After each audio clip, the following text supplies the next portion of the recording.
Perihal tentang Mas Roy ya. mengatakan Zinodin di kemarin satu podcast juga cumi ya, podcast juga. Karena semua sebenarnya masalah yang ada di sini aku bisa menjawab. Karena aku dulu di situ kan. Iya. Dulu pun udah ada memecat sudah ada. Tiba dipecat dari tahap, dipecat pengacaranya loh. Bayangkan jarang loh pengacara memecat klien. Jarang itu kejadian pertama di dunia barangkali ya. Biasanya penerima kuasa yang cabut kuasa bang. Kalau kami pengacara jarang, nggak boleh kan? Undang-undang advokat tidak boleh loh. Menolak perkara tidak boleh. Menelantarkan perkara tidak boleh. Nah, sekarang pertanyaanmu, mereka memecat Koji lah begitu ya. Nah, baru saya sudah podcast saya kemarin, mereka ralat pemecatannya. Tadinya sesama kuasa hukum nih bang, memecat Refli Harun, memecat ini, terus dibalas lagi saling memecat. Saya bilang satu podcast, ini kuasa hukum ngerti hukum nggak? Undang-undang advokat. Yang memecat kuasa hukum itu harus prinsipalnya. Ya. Kalau mereka saling memecat itu nggak ada haknya. Loh, maunya kita kuasa hukum bertiga bang, nggak ngerti satu kasus kayak gitu. Abang pecat report. Nah, dengan sendiri abang hak kita sama sebagai penerima kuasa. Jadi kemarin ternyata muncullah Roy Suryo. Dia katanya memecat Koji Rudin. Nah itu baru benar.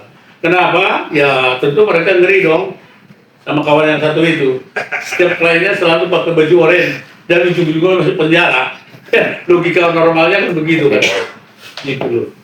Dan itu alasannya Roy Suryo barangkali sudah tepat ya. Ya, dia harus tahu yang tampil di pengadilan baik praktik, baik nanti pokok perkaranya harus benar-benar bukan soal hafal-hafal pasal. Kalau bahasa saya influence other people, harus menguasai lapangan. Ya, hormat ke hakim yang mulia panggilannya, jangan saudara, jaksa jangan saudara. Saya nggak pernah panggil jaksa saudara. Tetap mengatakan jaksa yang terhormat. Apalagi kalau hakim yang mulia dong, jangan pakai saudara hakim loh, langsung belum selesai perkara udah ditulis sama hakimnya penjara kau 12 tahun ya. Iya, jangan bermain.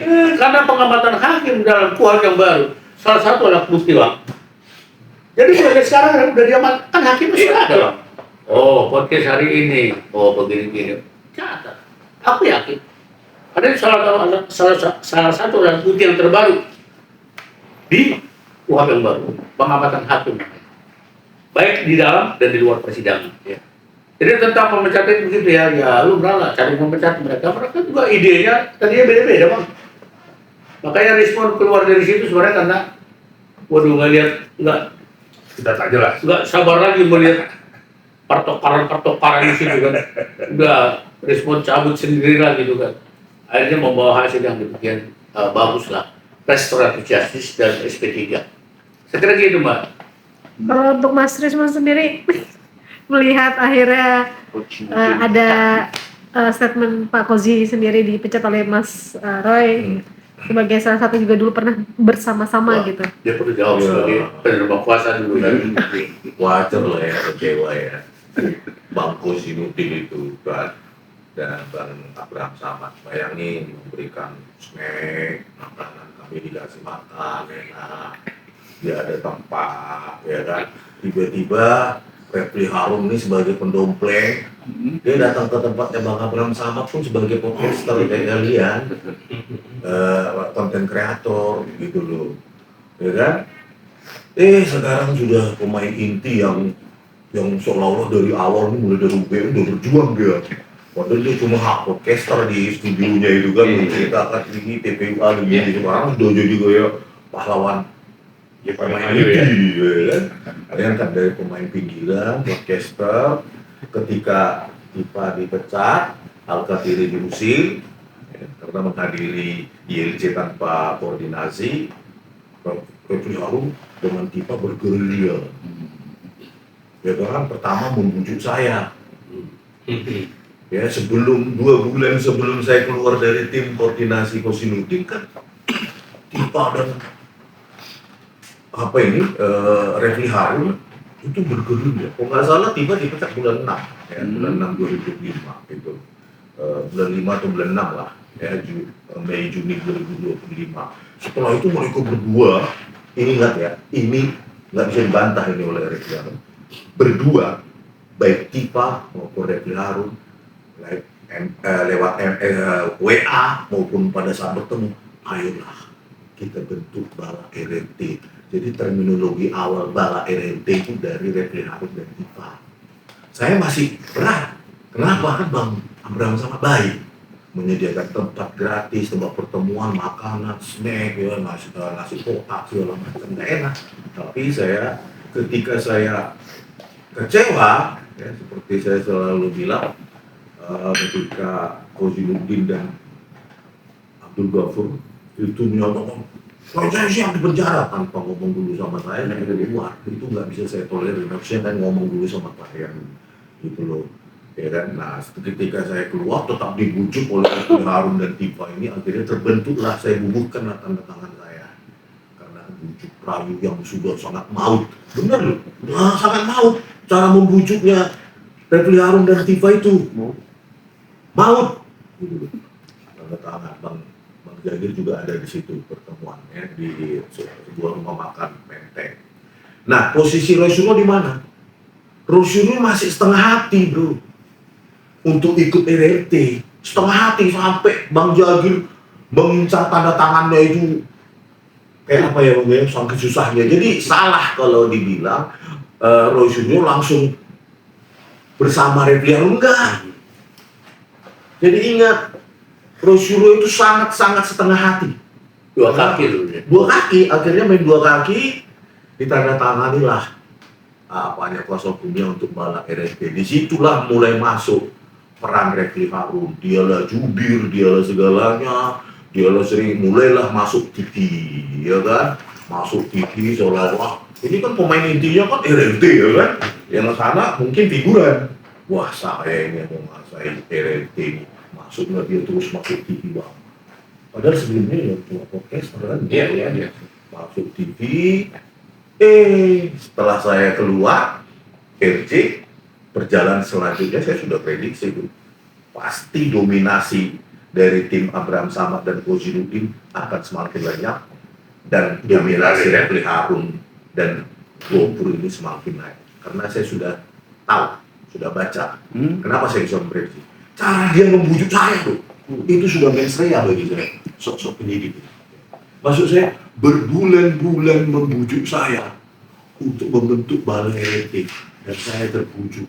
Saya kira dia bukan orang yang oportunis, bukan orang yang manipulatif. Apa jawaban dia di Madinah? Itu kan yang memilih saya klien, prinsipal. Padahal sesungguhnya saya sudah ditarget dia. Ketika keluar dari tim Abraham Samad dan Kozinuddin, otak saya cuma saya. Apa? Bang Jahma dan Girsang aja. Dan tim. Udah itu selesai. Kenapa semakin banyak otak? Mungkin nggak jelas agenda kita. Iya, tunggu dulu Rasulullah. Tunggu dulu Tifa minta tanda tangan itu susah mereka. Apalagi Rasulullah 3 kali di TV Sari. Bisa 4 kali Bang. Rapat. Nah, acara keluarga berada di TV. Saya berpikir ya udahlah, main tunggal aja saya pikir. Tapi berkat bujuk rayunya Refli Harun, ya, dan dia berbohong ya di Madinah, seolah-olah saya ngejar-ngejar dia, saya meminta dia untuk jadi kliennya, itu bohong, manipulatif. Dia yang mengejar-ngejar saya bersama Tifa untuk membentuk Bala RRT. Dan ingat, Rasulullah pun masih setengah hati berapa bulan kemudian bilang, Bala RRT ditandatangani sih, tapi ikut rapat dia malas-malasan. Dia masih nyantol di Abraham Samad. Nah, jadi prediksi saya sudah pernah sih saya bilang sama Bang Jagir kita diskusi. Lihatlah, Kozinuddin dan Abraham Samad bakal tenggelam dominasinya. Karena si oportunis sejati ini, Refli Harun ini memang sudah sejak awal ingin memboikot, membajak kasus ini sehingga dia menjadi pemain inti. Pembajakan itu. Padahal dari awal siapa sih dia? UGM nggak ikut, ya kan? Cari data nggak ikut, cuma keguguran. Keguguran keluarga, iya, keguguran keluarga besar Pak Jokowi, ya itu satu-satunya prestasi dia cari data, keguguran. Bang, ini kayak kacang lupa kulit ya sih Bang, si Roy Suryo, karena dari awal kan diperjuangkan benar-benar diperjuangkan banget nih kasusnya sama Pak Kozinudin, tapi akhirnya sekarang malah didepak, mohon maaf. Roy Suryo main dua kaki memberikan harapan palsu sih. Menurut saya ke tim Bang Abraham Samad dan Kozinudin. Kalau saya kan fix, putus. Tapi sebentar dulu, pertanyaan Anda ini aku perlu dalami ya. Apa yang dimaksud diperjuangkan? Perjuangkan untuk diri sendiri, tampil di media-media, atau sesuai dengan hatinya klien Risma? Hati-hati loh, aku kata-kata sekarang aku suka dalami malam-malam sambil nonton bola.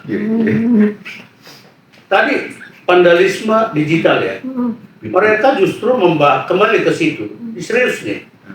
Roy Suryo mengatakan 99,9% ijazah Pak. Oh iya, Bapak kan asli palsu kan? Tapi dia bilang kami nggak ada ini. Nah itu kan aku 321 itu. Ijazah orang lain dibahas. Sampai dengan tiba 6 spesimen atau 8 spesimen itu. Spesimen siapa? Dimulai dari Dian Sandi namanya. Sampai dengan gelar perkara khusus ya. Emang ijazah siapa itu di perkara itu? Jadi hati-hati mereka, hakim dan jaksa jeli. Oke kalian bohong tidak ini, tapi yang kalian bicarakan adalah milik orang lain. Gampang sekali, anak SD juga bisa menganalisa hukumnya itu. Itu tadi perjuangannya. Sama cerita aslinya. Mulai dari saksi, penyelidikan. Ngumpul loh, rapat pendudukan di kantor Abang Samad. Aku ikut di situ kan. Yang bertiga ini belum tentu, ya karena tiba udah dipecat kan. Kadang-kadang Roy ada, kadang-kadang lainnya ada gitu. Tapi tim hukum ini apa? Nanti ya seperti saya katakan tadi, nanti penyelidikan kita panggilan kedua aja gitu. Aku di situ sebenarnya aku penegak hukum yang mediator Bang. Nggak cocok rasanya ini. Kok kedua kali gitu. Katakanlah datanglah kedua kali. Pertama podcast dulu Bang. Ingat ya, artinya perjuangan ini tadi ada hubungannya. Sebelum masuk mereka, aku dampingi Rismon dari awal. Podcast dulu di depan 2 jam. Akhir pegel. Betul. Karena yang ngomong satu sendiri, Kozinudin. Nggak ada yang lain yang ngomong. Jadi waktu sebelum di BAP udah pegel. Udah pegel. Di depan. Saya udah gini-gini, aduh lama banget ngomongnya. Emang udah diagadakan. Pertama nanti podcast dulu sebelum BAP. Nanti sudah BAP podcast lagi Bang. Tapi yang namanya itu tadi itu nggak pernah dampingin klien siapapun. Dia hanya menunggu wartawan Anda di luar. Podcast sebelum BAP, di tengah BAP juga podcast di luar. Oh, nanya-nanya ke dalam bocoran, berapa pertanyaan. Podcast lagi, berarti dalam hari ini juga sesudah itu nanti podcastnya lagi. Kami belum ada hak banget itu bicara Bang. Iya. Itu namanya perjuangan. Perjuangan namanya itu. Nggak tahu dia kebutuhan kalian itu di dalam seperti apa pertanyaannya. Mengerikan pertanyaan itu. Dia nggak tahu. Itu namanya perjuangan. Jadi hati-hati. Kami perjuangkan itu dan juga untuk rakyat yang mana? Iya.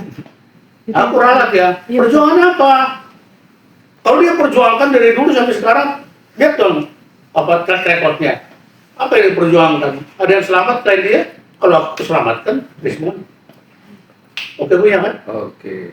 Itu dong. Jadi Ada buktinya ya. ini Lanjut kan? terbukti memang punya karakter oportunis. Siapapun bakal disingkirkan demi tujuan dia. Oh.